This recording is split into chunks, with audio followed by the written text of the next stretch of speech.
Bom dia a todos. É realmente sempre um motivo de muita alegria conversar com o pessoal do Paraná, principalmente por conta dos nomes extremamente marcantes no panorama nacional, né? Câmbio, Maurício Kalash, Matheus Bertoncini, são pessoas de referência mesmo no Brasil. Ouço a todo momento que o Ministério Público do Paraná encontra-se hoje, evidentemente, dentre aqueles ministérios públicos que inspiram os demais ramos do Ministério Público do Brasil. Fico muito orgulhoso e muito feliz de ser prestigiado no Ministério Público do Paraná, e reputo esses convites a essa amizade e a essa proximidade que que a própria academia e a ciência do direito nos proporcionou. Então, fico muito feliz, tenha sempre em mim um amigo que você pode contar para todas as demais participações que se fizerem necessárias. Quero agradecer imensamente, então, a Escola do Ministério Público do Paraná e saudar os demais colegas que dividem aqui comigo este importante evento, né? José Roberto Pimenta, quem já ouvi falar em diversas ocasiões, já li livros, artigos, trabalhos acadêmicos, é sempre uma grande alegria. Ao Matheus Bertoncini, que prestigiou o Ministério Público do Mato Grosso com uma palestra já faz algum tempo, Matheus, e dali em diante eu tenho acompanhado os seus trabalhos, cito os seus textos em meus livros, meu livro da Lei Anticorrupção Empresarial, os comentários criminais à Lei de Licitações, tem citações colocadas por sua doutrina. Ao amigo Maurício Kalash, uma satisfação, Maurício, nós nos conhecemos há pouco tempo e já temos aí uma grande amizade construída, é uma alegria mesmo tê-lo aqui como mediador neste debate. O tema que nos foi trazido para a discussão é um tema que realmente me provoca bastante feição, porque eu sempre fui um promotor muito relacionado à busca e à tutela do patrimônio, desde a época em que fui estagiário do Ministério Público do Estado de São Paulo, na minha cidade de Presidente Prudente, e dali em diante, em toda a minha carreira, que eu já tenho aí alguns 16, 17 anos de promotor de justiça, sempre foi uma atuação realmente de bastante destaque a minha atuação na defesa do patrimônio. Depois que a lei anticorrupção entrou em vigor, eu fui um dos primeiros a me preocupar sobre a sua necessidade, da sua compreensão adequada. Fizemos grupos de estudos sobre a legislação no estado de Mato Grosso e, felizmente, depois de alguns anos, escrevi um livro sobre a lei anticorrupção, que já está na terceira edição, pela editora Juspódio, juntamente com o colega de São Paulo, o doutor Rogério Sanches Cunha, e realmente isso acabou me proporcionando uma compreensão, uma necessidade de compreendê-la adequadamente. E o tema, para eles terem uma ideia da profundidade com que ele me toca, ele diz respeito essencialmente à minha tese de mestrado recém-defendida na UniCeub. Então, realmente não poderia ter sido mais feliz para mim a escolha do assunto que foi me colocado, porque realmente é um tema que eu tenho uma preocupação acadêmica razoavelmente grande, porque sei dos problemas que a lei anticorrupção e os acordos premiais, como o acordo de leniência, acaba proporcionando frente a essa multiplicidade de esferas de instâncias de responsabilidade, frente a um ato que pode ser caracterizado como crime, como infração à lei de improbidade administrativa e também à lei anticorrupção empresarial, que é um sistema bastante, digamos assim, complexo que o Brasil construiu normativamente. Mas eu gostaria de iniciar a provocação com uma colocação de cunho mais prático, com uma colocação um tanto quanto mais reflexiva. Já que nós estamos falando essencialmente para membros do Ministério Público, eu quero construir o seguinte caso hipotético. Imagine que você, membro de atuação criminal do Ministério Público do Paraná, ou de qualquer um dos nossos ramos do Ministério Público do Brasil, seja surpreendido por uma cópia remetida por meio da administração pública de um processo de responsabilização frente à lei anticorrupção empresarial, envolvendo um caso de corrupção com uma decisão final em face de várias empresas, com provas colhidas a partir de um acordo de leniência celebrado no âmbito dessa administração pública municipal, por exemplo, ou no âmbito de uma entidade ou órgão público qualquer. A empresa que fez o acordo de leniência, ela foi condenada, nesse exemplo hipotético, com uma pena de multa reduzida em 1/3. A questão que se coloca, pessoal, a questão que se coloca, o promotor criminal deduz essa ação penal, deduz a persecução criminal, a pretensão penal condenatória, utilizando-se das provas advindas do acordo de leniência. Porém, tendo em vista a suposta, chamemos assim, depois eu explico melhor isso, cláusula de acordo de restrição subjetiva da prova decorrente deste acordo. Ele propõe a ação penal utilizando-se de todas estas provas com aplicação máxima de todas as sanções penais previstas na legislação penal, ou num segundo quadro, digamos assim, que ele possa esboçar no momento de oferecer essa ação penal. Independentemente, inclusive, da existência dessa cláusula de restrição subjetiva da prova, mas percebendo que a utilização dessas provas de maneira a colocar o colaborador de uma situação jurídica pior do que se ele não tivesse colaborado, ou seja, nutrido por uma espécie do princípio da lealdade, o promotor, ou ele, descarta as provas trazidas pelo colaborador, ou dois, ele inicia a ação penal, porém, ele postula simétrica e proporcionalmente as mesmas reduções contidas e negociadas no acordo de leniência, ou seja, ele postula a redução das sanções penais em 1/3. Cada uma dessas situações, pessoal, ela apresenta riscos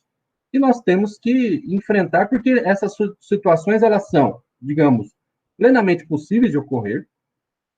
por conta do sistema de legitimidade concorrente e disjuntiva, típica da tutela dos interesses difusos e coletivos, como é a tutela do patrimônio público. Mas, por outro lado, é necessário manter, frente a essa divergência normativa do Brasil, uma espécie de coerência principiológica que não possa produzir rupturas nesse sistema de proteção da probidade administrativa. O risco da solução primeira, o sujeito simplesmente, o promotor simplesmente oferecer a denúncia aproveitando-se de todos os documentos contidos nesse acordo de leniência, simplesmente desprezando eventual necessidade de diminuir a sanção penal postulada. O risco é justamente inibir o colaborador de fazer ao acordo de leniência, e isso se repete na esfera da colaboração premiada, porque ele não pode ou ele não se sentirá à vontade de colaborar com o Estado ou com uma persecução civil ou penal, sabendo que, ao final, ele poderá experimentar sanções iguais ou até mais severas do que aquele que não colaborou com o Estado. Então, esse sentimento, ou esse risco de inibição do colaborador em realizar o acordo premial, coloca a perder justamente os propósitos que o acordo premial tem depois que eles foram contemplados nas nossas legislações. O segundo risco é justamente a de destutela da probidade administrativa, no segundo caso.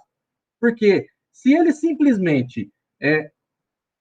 despreza aquelas provas coletadas, ele perde um material investigativo, um material informativo, que possa alçar a proteção da probidade administrativa a um patamar que antes nós não tínhamos,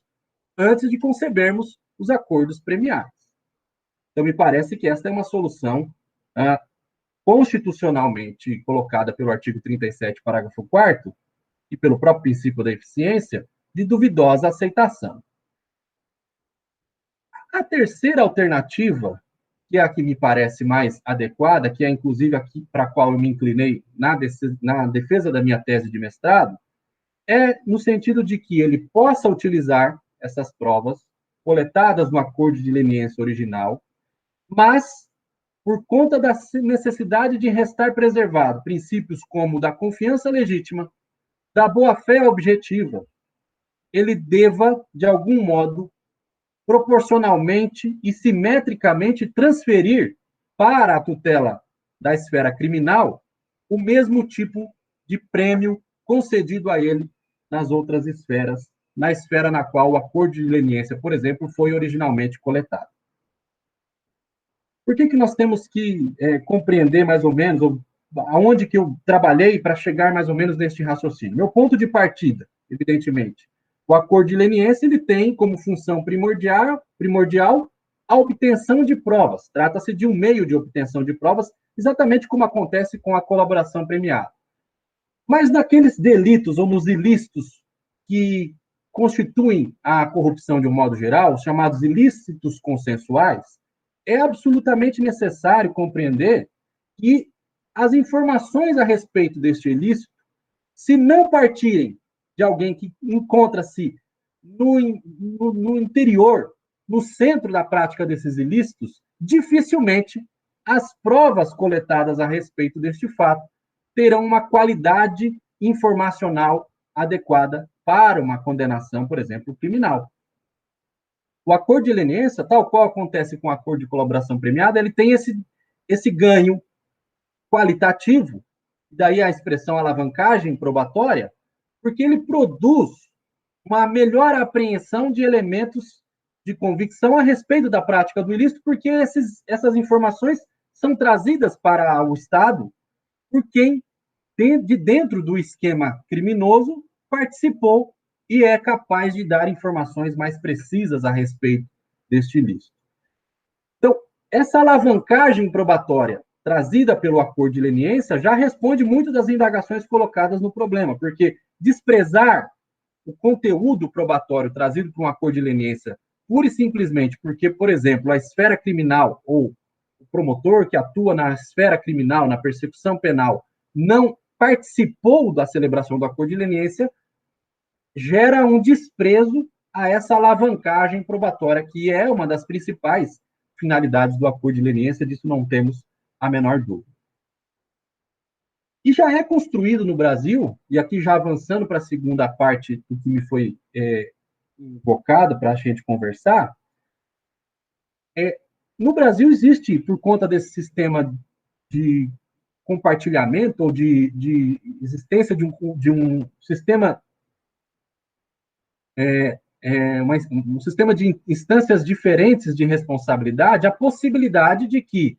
um ato ilícito investigado em uma dessas esferas, produzidas provas sobre este fato, possam ser compartilhadas para as demais instâncias de responsabilidade, justamente com o objetivo de produzir melhores resultados eficacionais na atuação ou na investigação deste fato, como um mecanismo de economia processual e, no que se refere à tutela da probidade administrativa, como um mecanismo de proteção mais adequado do próprio artigo 37, parágrafo 4º,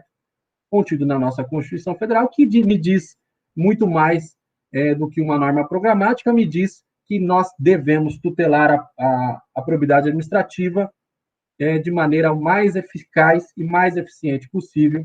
já que encontra-se nesse dispositivo alguma daquelas qualidades capazes de levá-lo à caracterização de um direito fundamental, ainda que como um direito fundamental de terceira geração, ou como queiram, um direito fundamental difuso.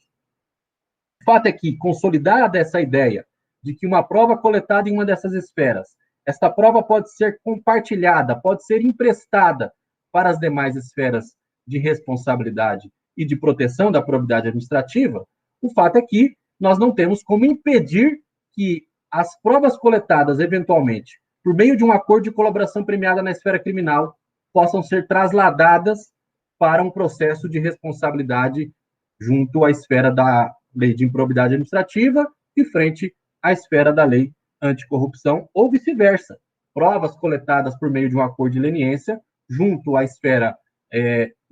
da lei de anticorrupção empresarial possam servir para o desvendamento de um caso criminal correlato àqueles investigados na instância anterior e original. Esse compartilhamento, ele tem, então, portanto, digamos assim, uma aceitação consolidada na nossa jurisprudência e doutrina, e não há motivos realmente para nós refutarmos a existência deste compartilhamento.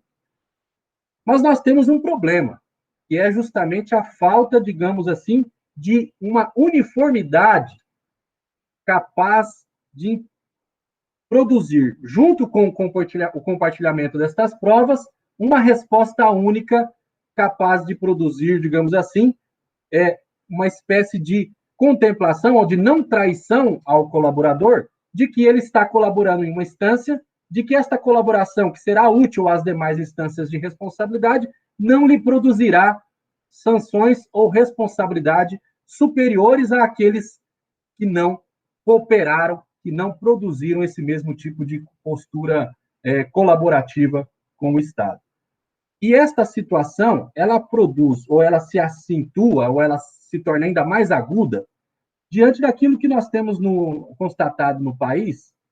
que é conhecido pela doutrina, por exemplo, do professor Calçamiglia, como desacordo valorativo institucional.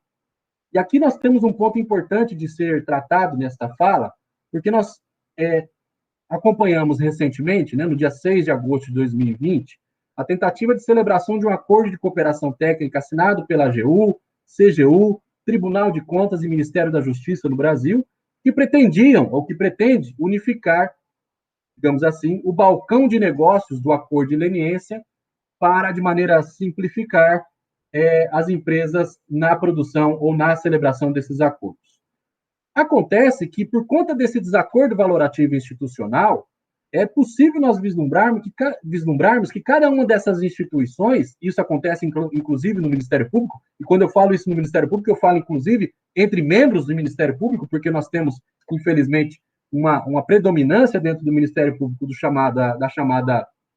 independência funcional em declínio ou até em detrimento da unidade e da indivisibilidade institucional, concepções diferentes do que serão ou para que servirão determinados institutos, como o acordo de leniência.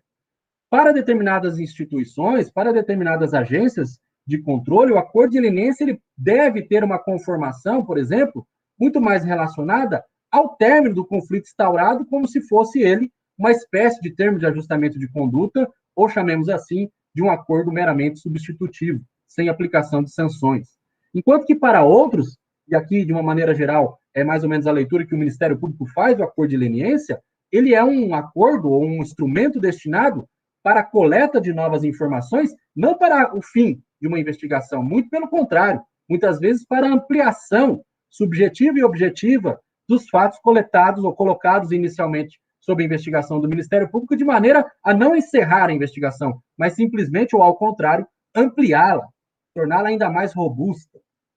Vejam que, com este simples exemplo, a gente consegue verificar que o desacordo valorativo institucional existente entre determinadas ou diferentes instituições do Brasil já torna o problema ainda mais agudo, porque se em uma instância o acordo de leniência foi realizado e celebrado, como por exemplo, um objetivo de finalização de um conflito, ao ser trasladadas provas ou informações coletadas neste acordo de leniência para outra esfera, por exemplo, para a esfera criminal, e o promotor de justiça tendo, por exemplo, a concepção de que não é esta a finalidade do acordo de leniência, de que ele deveria trazer para o Estado um ganho de informações necessárias para a ampliação da investigação, nós já encontramos nessa situação um problema jurídico extremamente severo, capaz de criar fissuras na proteção da probidade administrativa. Isso deve, de uma maneira ou de outra, ser contornado por meio, digamos assim, de critérios institucionais que eu procuro estabelecer, que procurarei estabelecer a seguir com os senhores. Antes eu vou falar do critério, por exemplo, adotado pela construção, ou a solução construída pela Operação Lava Jato, no que se refere às colaborações premiadas celebradas no bojo da colaboração da Operação Lava Jato, e que muitas vezes continham informações relacionadas a ilícitos fora da conexão ou da ligação com os ilícitos apurados na Operação Lava Jato, por conta das informações trazidas pelo colaborador premiado. Desenvolveu-se a tese, naquela ocasião, de que era necessária uma espécie de adesão dos demais interessados em obter as informações contidas nesta colaboração, para que, aderindo ao acordo e obtendo estas informações, fosse assegurada ao colaborador a transferência do mesmo prêmio negociado originalmente com a Operação Lava Jato, com os membros do Ministério Público que compunham a Lava Jato. Vejo que há dois problemas nesta solução engendrada pela Operação Lava Jato. O primeiro deles, nem sempre os prêmios negociados originalmente pelo Ministério Público Federal ou pelo acordante original deverão ser mesmo os mesmos ajustados em decorrência do acordo, da utilização do acordo das provas trazidas nas demais esferas ou instituições digamos assim, após o compartilhamento dessas provas. E o segundo grande problema, a negativa na adesão do acordo, e aí me parece um problema grande, gera uma proteção deficiente da probidade administrativa. Por quê? Porque cria-se uma situação de faz de conta, já que as instituições que não aderiram ao acordo, porque, por exemplo, não concordam, digamos assim, com a benevolência ou até com o rigor com que o acordo foi originalmente celebrado, sabem que há ilícitos, sabem que há provas desses ilícitos de sua competência, mas não podem obter essas informações. E esta restrição gera justamente uma deficiência na proteção da probidade administrativa que me parece contrária ao espírito contido no artigo 37, parágrafo 4º da Constituição Federal. O ministro, o juiz Sérgio, então o ex-juiz Sérgio Moro e ex-ministro da Justiça invocava para a proteção, para a criação desta regra do vínculo subjetivo aos acordos, o artigo 410 do Federal Rules, que é o dispositivo, o diploma legal federal americano, que estabelece exatamente uma regra semelhante, que diz que o acordo só pode ser transferido, ou um réu colaborador só pode ser punido com as provas das quais ele participou ao colaborar com a justiça, exatamente respeitando-se os limites ou os benefícios negociados nesta colaboração. Minha solução me parece permear um pouco exatamente o espírito dessa disposição norte-americana, mas sem a restrição à obtenção destas provas. Me parece fácil, ou me parece possível construirmos a seguinte solução para este problema. O promotor de justiça que atua na esfera criminal recebe, então, um par com a condenação de várias pessoas jurídicas, sendo que uma delas fez o acordo de leniência, esse acordo de leniência produziu provas extremamente úteis para a condenação das demais empresas, mas, é lógico, ela produziu também a atenuação da pena de multa em 1/3 em face da empresa colaboradora. Promotor de justiça criminal, me parece possível utilizar esse cabedal de provas, utilizar esse acervo probatório construído e obtido por meio do acordo de leniência, claro, desde que estas provas lhe sejam úteis, desde que estas provas sirvam para uma melhor qualidade no desempenho da sua persecução penal, mas ele deve assegurar o redutor premial simétrico e proporcionalmente em nome da confiança legítima e da boa-fé, que são valores necessários para a atuação do Estado, inclusive do Ministério Público. Bom, e se a prova trazida por esse processo administrativo for inútil? Se esta prova não servir para qualitativa ou quantitativamente um melhor desempenho da persecução penal, basta então ao promotor de justiça receptor destas provas colhidas a partir de um acordo de leniência, descartá-las ou até restituí-las à administração original e exercer a postulação condenatória criminal a partir das provas por ele obtidas no desempenho da sua atuação ministerial e ali deduzir com força total todas as sanções previstas na legislação penal, sem qualquer necessidade de manter a simetria do redutor premial anteriormente negociado. Por isso que vejo com um certo ceticismo essa grande discussão hoje construída a respeito da multiplicidade de instituições capazes de celebrar o acordo de leniência. Este é um problema que nós temos, inclusive, lá nas demais proteções ou nos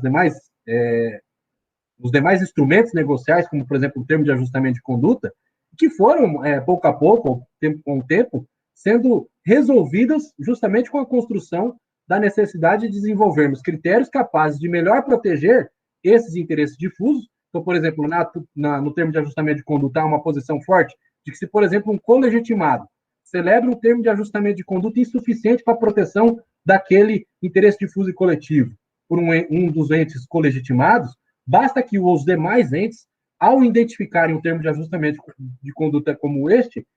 produzam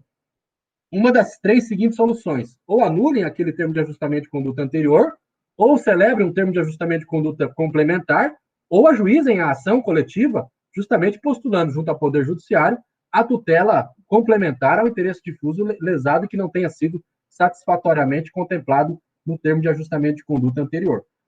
Transportando este raciocínio para o acordo de leniência, penso que o objetivo principal dele é a alavancagem probatória. Se um acordo de leniência é celebrado de maneira, digamos, insuficiente para a proteção da defesa da probidade administrativa, resta ao Ministério Público a tomada das seguintes medidas. Uma, ou a anulação deste acordo de leniência, ou a celebração de um acordo de leniência complementar, ou a dedução da ação de responsabilidade judicial prevista no artigo 19 da lei, solicitando ou postulando ao judiciário a necessária complementação protetiva que não foi alcançada pelo acordo de leniência anterior. Me parece serem mecanismos razoavelmente simples que o Ministério Público pode realizar para tutela desta satisfatória proteção da probidade administrativa. No que se refere ao compartilhamento de provas de um acordo de leniência, por exemplo, celebrado no escuro, longe do alcance do Ministério Público, que produza provas insuficientes, por exemplo, ou até de duvidosa credibilidade para a proteção da probidade administrativa, me parece que a situação ainda é menos dramática. Porque se o promotor de justiça, ao receber aquele acervo, o entende justamente como insuficiente, basta ele desprezá-lo. Ou se ele, por exemplo, produz provas que o promotor de justiça já detinha no seu exercício investigatório, persecutório criminal, ou até na defesa da probidade administrativa, ele tem ainda mais elementos para desprezá-los e indicar que aquele acordo de leniência é, digamos assim, imprestável para a proteção da probidade administrativa, bastando para tanto, então, que ele ajuize a ação e utilize-se de toda a carga sancionatória prevista nas legislações de regência. Agora, por outro lado, caso as provas coletadas neste acordo de leniência celebrado, às escondidas do Ministério Público, sejam úteis realmente para a alavancagem probatória, que é a grande finalidade do acordo de leniência, me parece que nesses casos, independentemente do Ministério Público ter participado, independentemente de ter sido celebrado um acordo de colaboração premiada, inclusive por respeito à confiança legítima e boa-fé objetiva, que são valores que devem nortear o Estado também na sua atuação persecutória, penso que o Ministério Público deve trazer simétrica e proporcionalmente, mediante inclusive as adaptações necessárias, os efeitos premiais contidos no acordo de leniência original para as demais esferas de proteção da probidade administrativa. Sei que o tema é extremamente polêmico. Esse é um tema no qual me debrucei ao longo dessa tese de mestrado e tive contato aí com algumas outras experiências coletadas pelo Ministério Público Brasileiro, mas penso que eu tenha encontrado, frente a essa divergência que nós temos hoje no país, causada principalmente por causa da legitimidade disjuntiva e concorrente na celebração desses instrumentos, este problema pode ser solucionado por meio dessa construção, digamos assim, pragmática. É uma resposta pragmática, tal qual inclusive, o sistema de acordos construídos no Brasil, e que deve, inclusive, se tornar ainda mais aguda, né, pessoal? Já que agora o artigo 17, parágrafo 1º da Lei de Improbidade Administrativa foi, digamos, a proibição da transação, da conciliação e do acordo nesse diploma legal foi revogada, e o acordo de não persecução civil possa, eventualmente, contemplar ainda mais divergências a respeito deste tema. Bom, penso aí que meu tema também já se esvaiu. Queria agradecer a atenção de todos e me colocar à disposição para outros questionamentos. Muito obrigado, Renê. Então, com isso, terminamos a primeira parte do nosso programa. Agora, vou passar a palavra ao Dr. Maurício Kalash, que fará questionamentos aos nossos convidados. Dr. Kalash. Só a voz, o microfone está fechado, querido. Que grande privilégio nosso ter ouvido os três palestrantes que abordaram de forma tão precisa os problemas, dentre outros, que há nesse tema. A boa palestra não é aquela que nos dá todas as soluções, mas nos ajuda a identificar tantos outros problemas que ignorávamos, né? E até aqui nós temos aí um mar de dúvidas. muito mais do que de certezas. E o professor José Roberto Pimenta talvez pudesse participar da busca por nos esclarecer a seguinte situação. Bom, o professor René deixou claro a constatação de que há desacordos valorativos institucionais, ou seja, os colegitimados não se entendem, cada um tem sobre o caso uma opinião diferente, e ainda que um tenha antecipado-se aos outros e firmado um termo de colaboração premiada, ou de leniência, ou de ajustamento de conduta, ou de não percepção civil, mais recentemente, o fato é que o aderente ao acordo fica inseguro juridicamente, porque os demais colegitimados poderão questionar a celebração e os termos do acordo. E o professor René deixou claro que há múltiplos instrumentos processuais conhecidos para buscar a rescisão de um acordo em juízo. Mas eu pergunto ao professor José Roberto a quem interessa ter esse instrumento dos acordos para a solução da controvérsia, seja no campo dos atos lesivos, da improbidade ou dos crimes. Interessa ao Ministério Público ter acesso a uma solução abreviada da demanda através dos acordos? Ou só interessa ao demandado, ao aderente, ao investigado? Bom, se interessa também ao Ministério Público, eu indago ao senhor como prevenir esta divergência entre os colegitimados para o fim de aproveitar a oportunidade de encerrar a demanda de forma consensual pelo Ministério Público, evitando, então, demandar judicialmente a própria celebração do acordo. Que sugestões, do alto da sua experiência na carreira e da visão que o senhor tem do direito público, que modos de prevenir esses impasses nós deveríamos utilizar, em vez de tardar na busca por uma solução e depois ter que utilizar o judiciário para questionar os acordos celebrados pelos colegitimados. Posso responder já, direto? Então, em primeiro lugar, eu vou aqui registrar e parabenizar, né, o Matheus e o René pelas excelentes palestras que proferiram sobre os respectivos temas, extremamente instigantes, de um conteúdo ímpar, e aqui me somo a eles em relação a todas essas indagações e inquietações que eles demonstraram aqui, ao longo das suas exposições. E em relação à pergunta que está sendo me dirigida, e aqui agradeço ao doutor Maurício Kalash por essa indagação, eu acho que sim, né? Em primeiro lugar, me parece que o Ministério Público, de um modo geral, seja no domínio da lei de improbidade, seja no domínio da lei 12.846, seja para aqueles que entendem a 12.846 como um sistema separado da lei de improbidade, como é a visão do doutor Matheus, seja para os que não entendem, o certo é que a figura do acordo, que já vem de uma experiência de direito administrativo sancionador bem anterior,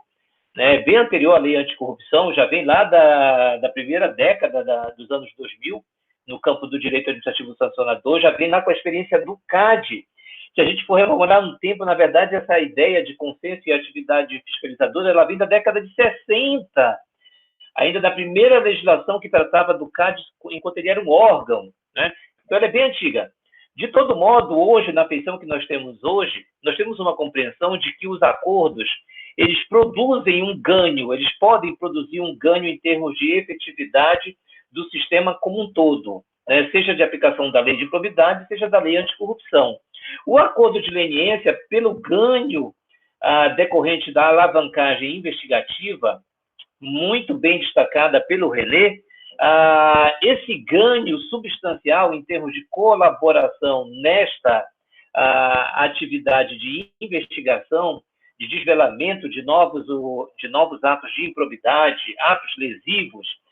esse ganho já é um componente importante de tutela da probidade e, por consequência, do interesse público. Então, é por isso que, apesar da Constituição não falar, porque na época não se tinha, né, não se tinha uma consciência da importância dessa via consensual, por isso se fala em inquérito civil e ação civil pública, né, na Constituição, mas a verdade é que a evolução dessa atividade sancionadora nos levou para essa situação em que o Estado não é onipotente e onipresente. A nível internacional, os acordos de colaboração substancial para desvelamento da corrupção já foram reconhecidos como instrumentos de tutela do interesse público, está na Convenção de Mérida, da ONU. Então, a primeira pergunta, a parte da pergunta, sim, né? O Ministério Público, enquanto ente legitimado a apresentar sua pretensão sancionatória pela prática de atos de improbidade administrativa ou de improbidade de pessoas jurídicas, sim, ele tem todo o interesse de ter acesso e de buscar a sua mais ampla legitimação, a mais ampla procedimentalização da forma como ele pode celebrar esses acordos. Não é o fato, né, não é o fato de não ser um órgão da administração pública que interdite essa via. Ao contrário, pela sua missão constitucional de proteção do patrimônio público e social e assegurar a tutela da ordem jurídica, o Ministério Público, sim, está dentre as entidades constitucionalmente que o legislador deve contemplar com essa possibilidade. Então, essa é a primeira parte da pergunta, fundamental. Segunda parte da pergunta: como fazer, portanto, para enfrentar esse fenômeno aqui designado pelo René como desacordo valorativo institucional, né? Como enfrentar o Ministério Público dotado de unidade, Ministério Público da União, Ministério Público dos Estados, e situações em que organizações criminosas, para elas, não tem fronteira, né? Elas desconhecem os âmbitos de nossas atribuições. Elas atuam em diversos estados, contra a União, contra o Estado, contra o município, Distrito Federal. Então, como fazer isso? Bem, isso é uma grande deficiência da própria LAC. Vamos registrar esse ponto, em primeiro lugar. O legislador brasileiro tinha a exata noção do que ele estava fazendo. Então, quando o tratamento deficiente existe na lei, não é assim uma omissão, um erro, um equívoco, não. Pelo contrário, foi algo muito bem consciente. Porque quando a LAC surgiu, ela surge sob uma perspectiva de fortalecimento do controle interno dentro das administrações. Agora, isso é louvável, né? Porque a gente também tem que respeitar a importância do controle interno, a importância do controle externo. São instituições fundamentais para o nosso Estado democrático de direito. Mas é certo que, se você for analisar o processo legislativo da LAC, ela é, digamos assim, uma forma de você valorizar a estrutura de controle interno. Então, não é à toa que é a estrutura de controle interno que recebe, inclusive, a atribuição para celebrar o acordo de leniência. Isso é uma mostra assim, paradigmática de que, na época, quando se constrói a LAC, praticamente se cria um quadrado como se isso fosse resolver os problemas e deixando de fora desse quadrado, ou da parte central desse quadrado, desse cenário, que é a figura do acordo de leniência, o Ministério Público. Então, mas tudo bem, vamos valorizar o controle interno, vamos entender essa lógica também. Mas vamos entender também que, para efeito do Ministério Público, a LAC deixou esse desafio, e esse desafio só tem uma solução. Ela se chama cooperação interinstitucional. O que é muito complicado, né? A gente ouviu também na fala do René, né? A questão da independência funcional, ela ainda é muito forte no Ministério Público, e nós todos sabemos a importância dela, o valor constitucional dado a ela, apesar da indivisibilidade e da a gente quer um marco consensual. Dentro dessa consensualidade, em primeiro lugar, nós temos que entrar no regime de consensualidade interna. Nós temos que trazer a consensualidade para dentro das instituições. Então, por isso, é fundamental que os conselhos superiores, as câmaras de coordenações, elas promovam, elas estabeleçam aí a forma de processualização interna, e que vai ocorrer a forma pelo qual o Ministério Público vai dar resposta em um determinado caso. Porque há situações, é muito comum o Ministério Público Federal corrupção em que diversos procuradores da República são competentes para a apuração dos fatos. Isso certamente acontece no Ministério Público Estadual, dentro do Estado, um esquema regional de corrupção, e também, né, a situação entre MPF e Ministério Público Estadual. Isso também, considerando que o Brasil é um país continental e a corrupção ela é continental e supracontinental, então também acontece, mas nós temos que apostar na nossa capacidade de diálogo interinstitucional, né? Nós temos que apostar no momento em que o membro do Ministério Público recebe a proposta e tem a primeira ideia desse pedido de colaboração, nós temos que ter ali, né, até porque há um pressuposto de boa-fé objetiva desse proponente, que ele traga para nós a moldura desses fatos e quem está atuando em relação a esses fatos. O Ministério Público Estadual está atuando? O Ministério Público Federal de São Paulo está atuando? Existe um inquérito civil público em Minas? Existe um inquérito civil público na comarca XYZ? Então, já é um pressuposto no início dessa negociação que o membro que recebe, em primeiro lugar, né, supondo que não há um inquérito civil em curso, né, vamos supor isso, que esse fato seja desconhecido, que esse membro já receba essas informações por parte do colaborador, porque é óbvio que ele detém, né, a informação, ele detém o domínio dessas informações. Quem não detém é quem está do outro lado do balcão, somos nós, Ministério Público. Então, a partir daí, o colega do Ministério Público, o membro do Ministério Público, ele tem que ter a sensibilidade de vislumbrar um critério objetivo para ele trazer para a mesa de negociação a todos aqueles que têm essa atribuição cível para atuar num acordo de leniência. No mundo ideal, o interessante seria trazer todos os colegas que possuem atribuição cível e criminal.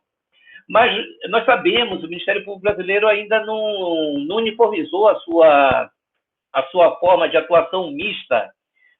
no combate à corrupção. Então, existem alguns ministérios públicos que têm unidades de NCC, né, Núcleo de Combate à Corrupção com atribuição mista, inclusive em cumprimento à recomendação do CNMP, né, atendendo aquela recomendação, né? Mas a verdade é que o próprio MPF, isso não é 100%, né? Nem em primeira, e nem em segunda, e nem em terceira instância. Não é 100%. Mas aí, novamente, o colega tem que se despojar dessa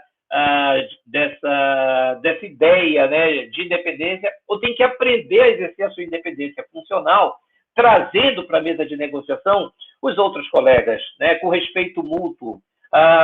de modo a oferecer não só credibilidade para a própria instituição, para ele próprio, enquanto órgão do membro do Ministério Público,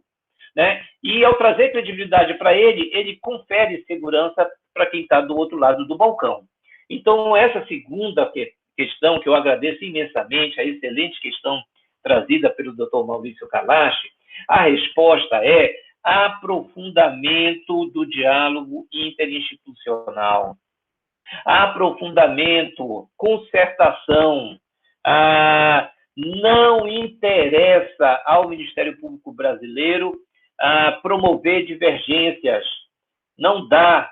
Chegamos ao nível que a corrupção ela já está num ponto em que nós não temos mais o direito, a gente não tem mais sequer o direito de pensar na palavra divergência. Não, nós temos que ter convergência absoluta nesse momento no país. E se faz convergência através de muito diálogo e pelas instâncias adequadas. Então, o Conselho Nacional de Procuradores Gerais, o CNMP, todos nós, escola de ministérios públicos, todos nós temos um papel para produzir essa convergência, que é dentro dessa convergência que a gente tem a força institucional para enfrentar esse desafio da consensualidade. Eu não vejo outra solução. A outra solução é desencontro, a outra solução é excesso de punição, a outra solução é